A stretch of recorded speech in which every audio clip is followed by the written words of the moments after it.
Hey guys, this is Dylan with Late Season Hunter. I hope you liked that little intro. It was kind of fun to shoot. Play on words.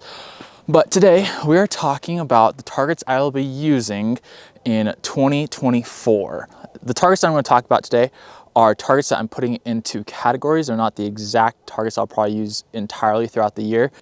But I feel that these are going to be the type of targets I'll be using throughout 2024 and kind of some of the reasons why I'm looking at them instead of some other targets, especially with what I want to do with YouTube. So let me grab some of my targets. Also, look at this deer. Just a little high, just right kind of where it needed to be. Wish it was for the heart, but you know, not too bad, but definitely kind of a fun target to shoot. So let's talk about some targets.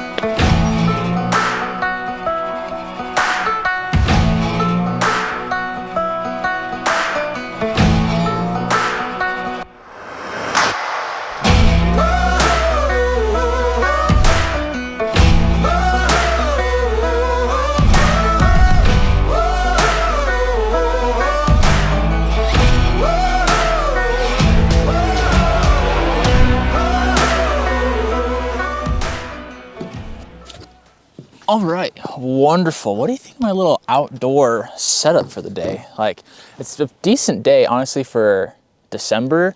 So to have like the ability for me to be out here and to be able to film, I think it's only like 35 or 37 degrees. So not warm by any means, but it's definitely a little bit warmer than what it usually is in December in Idaho. But these are my targets. Now, will I be using just these targets throughout the year 2024?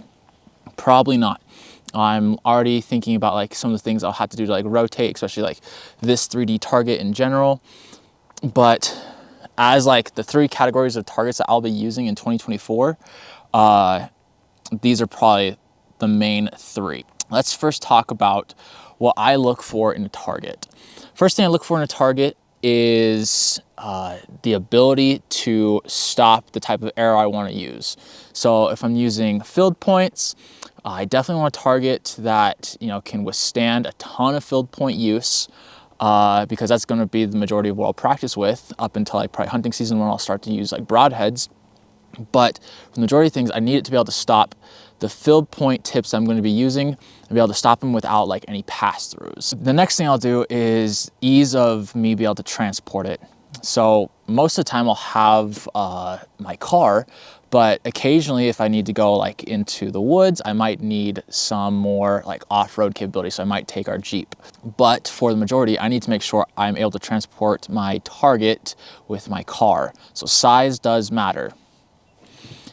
The next thing is price to performance ratio, right? Like right now with my budget and all what I can do, I need to be able to have a target that is not going to break the bank. I need a target that I can use for a long time, but with that being used, I don't want it to just start falling apart, which is why I might also jump up this target sooner. But for right now, this is probably what I can fit in my price point. That's going to work for a really long time if I use it well. Let's talk about the three categories that I think I will use the most. And let's first start with the target that everyone is most familiar with, and that is the bag target. I've seen these in Walmart. I've seen these in almost every sporting goods store. They are just so reliable. This is the Morel Yellow Jacket, and I love this target for what it is. Now, this target, mainly one of the reasons why I got a bag target is the ability for it just to stop field tips. That's all I want it for. But I want something that'd be vibrant enough that I can still see it even if I was to go out to further distances. You know, if I'm starting to shoot more like the 60 and 50 and 70 and all those further distances, I wanted to be able to have a target that I could see with relative ease. So this bag target with its bright yellow was perfect for me. And can you get other bag targets besides the Morel? Absolutely. But this is just the one that I have because it fits my need. The next target that I'm going to talk about is a 3D target. Now, this is going to be a hunting channel, so I want to practice on targets that I will be shooting. So right now, I just have this deer target. If I could, in the future, maybe sometime, maybe in the summer, I might see if I can look at like an elk, or I want to go more small game hunting, so I might look for either like squirrels or things like that. But having a 3D target really helps me practice on what I want to shoot and making sure I'm knowing where to aim on that. And this is just a basic target. This is the shooter buck target, the shooter 3D buck target. They have bigger versions of this, but I've had this target from a kid. I never shot it, and honestly, like, there was no deterioration, but obviously if you shoot it, you're going to deteriorate your target a little bit more. But this is a pretty decent target. I really like this target so far for my limited bit of use I have shot with it. But yeah, so a 3D target. Now the last target, which I think intrigues a lot of people, is a high density foam target. High density foam targets are known for being able to accept both filled tips and broadheads. So if you want to take and, you know, practice both more consistently, you can do that. You can just have a good target. Now, the downside to some of these high density foam targets is they might be a little bit more expensive, but with that, you're probably going to get a little bit more longevity out of it. But just looking at these targets, the price for all of these is really pretty inexpensive for what I'm getting, right? This bag target from Morel, this goes for $39.99. So not breaking the bank at all. This is a great target for anything. One of the things I really like about it as well is it has two little grommets up at the top that if I wanted to like hang it in a tree and have it be a little bit taller, I really could. They also have stands for bag targets. So if I didn't want to just hang on a tree, I could actually get like an actual stand and put that on and just call it good. So that's really nice. But this was $39.99, this field target. This goes for, I believe, $104 right now. I got it off of Amazon. And the thing is, that's kind of cool about 3D targets, depending on which one you get. This one has a foam insert. So if you were to ruin the foam insert, which is going to be the majority of where you're trying to aim for, you are going to be able to have the ability to take out the foam, replace it for $30, and you can keep using this target as long as you continue to take care of it and maintain it, and if you're not just hitting all over the deer. So that's kind of nice. That's a really nice feature to have with this target, because if you're using a whole bunch and you don't want to spend a whole bunch of money just yet on a big target, you get this target, you can practice with it, and as you wear out that inner core, you can just replace that inner core. So kind of a nice feature. And then the last one is this Morel high roller. I got it on sale for about $100, but typically it's for about $120. This is the smaller version. There is a bigger version that's like $209. But for me, like I said with my car, I need to have something a little bit smaller. So this one is perfect for my use. All these targets, they all have their pros and cons. Like I said, the bag target right here, this target is only designed for field point. My first bag target I had for quite a while. It was holding up amazing, and I took it to a little event and I didn't realize that a bag target was mainly designed for field tips only.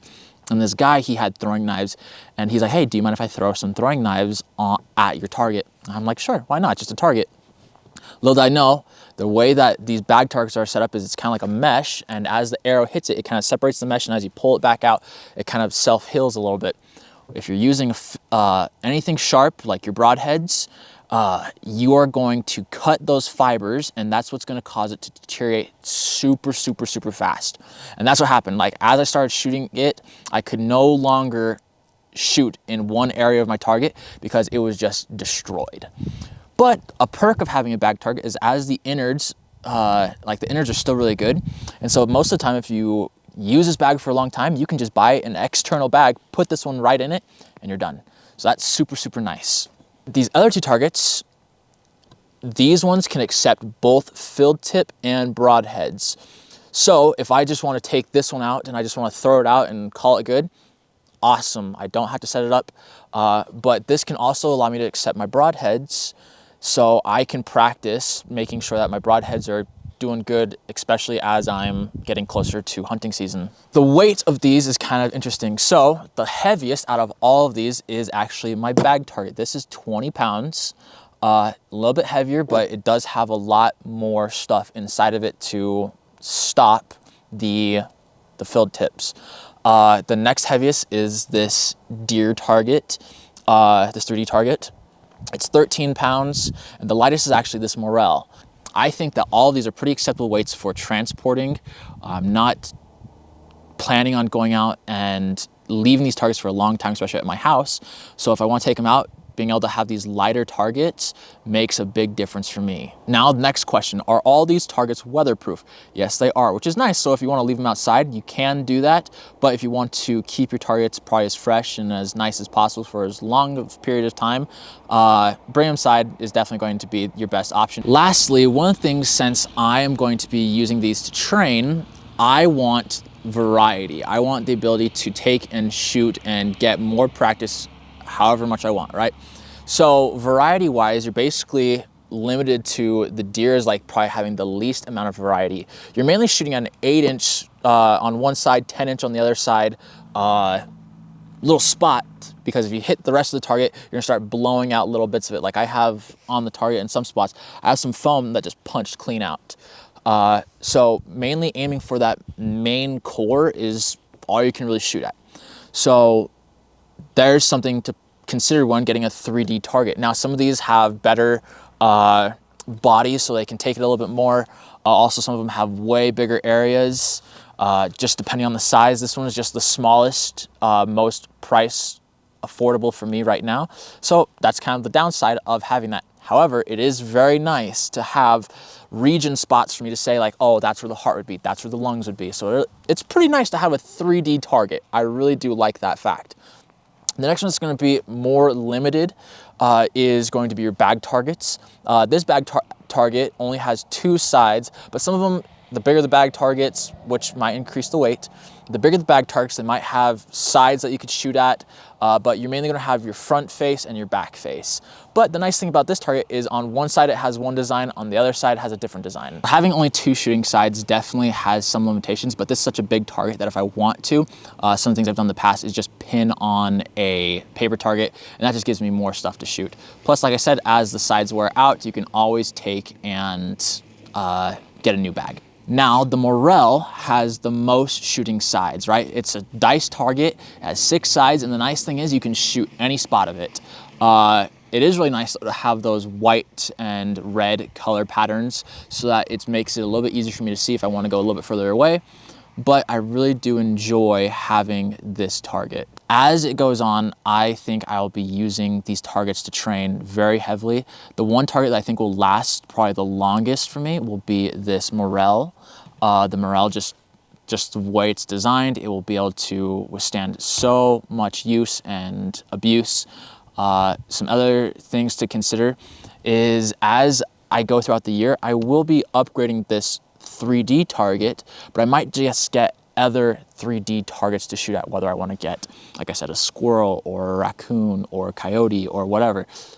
I want to shoot a variety of different animals, and having a variety of animals is going to give me more experience for when I do go out and start hunting. Now, with each of these, there's always going to be some limitations. One of the limitations, especially with like a bag target, is I can't shoot broadhead. So if I was wanting to do broadhead training, I would just leave this one home.